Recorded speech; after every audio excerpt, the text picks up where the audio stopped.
Picture your grandmother, the kind, generous woman, always ready with a treat, a story, a smile, just happy to be around you. Now picture that same gentle woman quietly killing 10 people over the course of 6 years. This is the story of Dorothea, the serial killer grandma. Dorothea Puente, also known as the Death House Landlady, was a serial killer active between the years of 1982 and 1988, during which she would kill 9 people, all of whom were renting rooms at her boarding house. She did this for their Social Security benefits and pensions. These actions seem astonishing to most of us because she looked like anyone's grandmother, just a quiet little old lady. But you'll see that Dorothea was a monster long before she started killing. Puente was born in 1929 as Dorothea Gray to Trudy May and Jesse Gray. Father Jesse was a violent alcoholic who regularly threatened his wife and children. Trudy, the mother of Dorothea, was a sex worker. In 1937, Father Jesse would die of tuberculosis when Dorothea was just 8 years old. The very next year, Mother Trudy would lose custody of her children and die in a motorcycle crash later that year. At the age of 16, Dorothea was married to Fred McFowle and would have 2 daughters with him, but both would be taken from her, Fred leaving soon after. Puente would go on to marry 2 more times, once to a man named Axel and finally to a man named Roberto Puente, whose last name she would keep for the rest of her life. Crime, it seems, was never far from Dorothea's life. In 1948, Dorothea was arrested for the first time, charged with purchasing clothing and accessories with forged checks. She would plead guilty to her first conviction and serve 4 months in jail and 3 months on probation. This seemed to largely, at least temporarily, curb her more destructive behaviors, and she would stay out of the sight of law enforcement until 1960. In 1960, she was arrested in Sacramento for running a brothel. She would be convicted and serve 90 days in a Sacramento County jail. When she got out, she would endure a brief stint at DeWitt State Hospital for some mental health aid, where she would be diagnosed as a pathological liar. Lying was a way of life for this woman and likely stemmed from the chaos and abuse witnessed in her youth. In 1968, Dorothea would marry Roberto Puente, and while they would separate less than 2 years later, she continued to use his name. After this divorce, Dorothea opened a boarding house in Sacramento and took great effort to be seen by the community as an aid.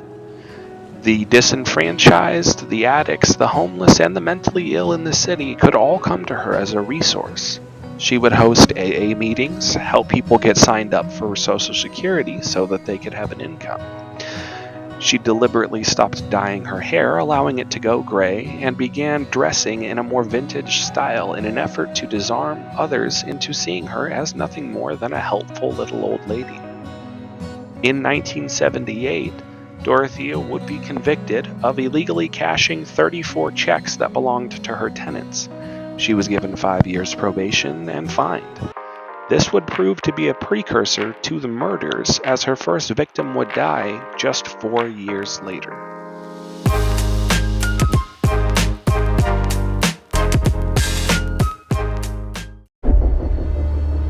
On November the 11th, 1988, police searching for missing 51-year-old Bert Montoya paid a visit to the boarding house where he'd been living in Sacramento, California. Rumors of suspicious activity in the garden led detectives to begin digging up the area. It is believed that the first murder Dorothea committed was in April of 1982 when Ruth Monroe, age 61, was found deceased in the house from an evident codeine overdose. While this death was actually classed as a suicide initially, it was eventually reclassed to a homicide, but little more is known about that death. In 1982, Dorothea would return to prison for theft again and would remain there until 1985, when she was released after only serving half of her sentence. During her time in prison, she had become friends with a man in Oregon named Everson Gilmouth, a 77-year-old retiree. In September of 1985, Everson would move to Sacramento to Dorothea's house, and Dorothea would claim that she intended to marry Everson. But shortly later, she hired a handyman to build her a special 6-foot-long storage box. She offered Everson's truck and some cash as payment for this. Later, she would have the handyman return to the house and help remove the box, which now weighed hundreds of pounds. The box had been nailed shut, so the handyman had no idea the corpse of Everson Gilmouth was inside. The handyman assisted her in dumping the box near a river about an hour from the house.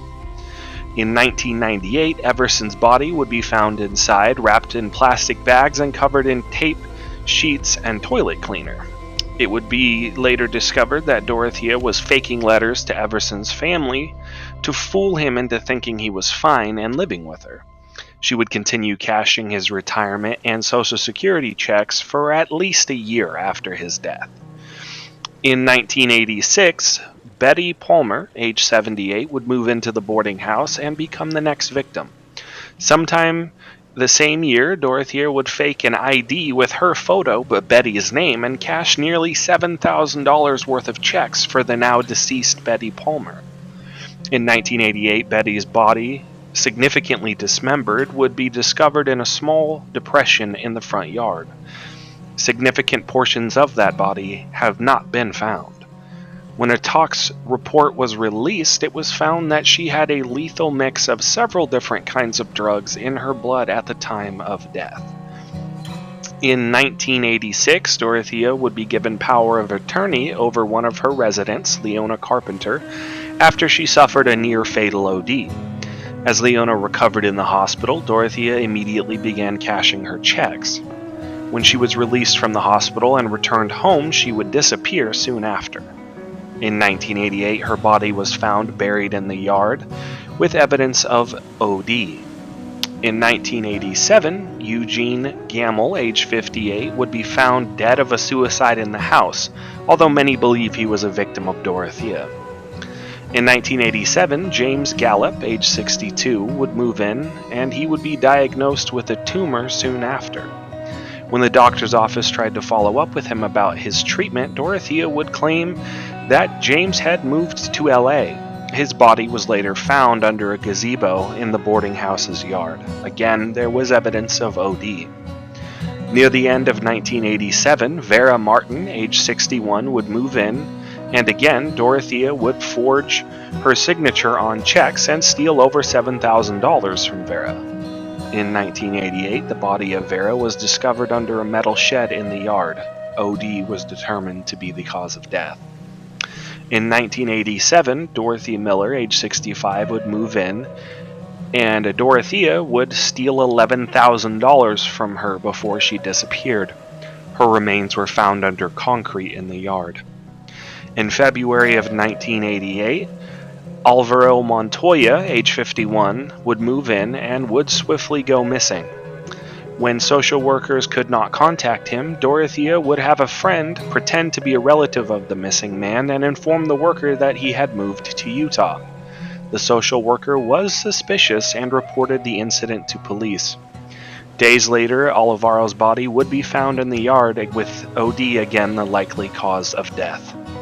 The final victim, in March of '88, was Benjamin Fink, age 55, who moved into the boarding house at that point, but his brother visited often and immediately noticed when Benjamin went missing. His body was found covered in concrete near a shed in the yard. Perhaps the most important victim of all was the second to last, as the investigation into missing Alvaro, started by the social worker, would finally put an end to the murders in November of 1988. Rumors of suspicious activity in the garden led detectives to begin digging up the area. I'm sitting in this hole and I'm hanging on to what looks like a human femur bone. Over the next 3 days, 7 bodies would be discovered under the ground at 1426 F Street. The landlady and number 1 suspect was a 59-year-old woman named Dorothea Puente. On November 13th of 1988, hours after police found numerous bodies in her yard, Dorothea managed to flee police and escape to Los Angeles until the 16th, when a witness recognized her and alerted the police to her location. On the 17th, she would be arrested and flown to Sacramento, where she was charged with 9 murders. After a huge trial in 1993, where over 150 witnesses would testify, and more than 3,000 pieces of evidence were arrayed against her, in a surprising turn of events, she would only be convicted of 3 murders. She was convicted of the murders of Benjamin Fink, Leona Carpenter, and Dorothy Miller. She was not convicted of the others due to juror headlock. Dorothea was sentenced to life in prison and would die there in March of 2011. Dorothea is a reminder to all of us to take care of our older family members, as you never know what secret monsters are out there waiting to prey on them. They are our most vulnerable family members. Call your grandparents,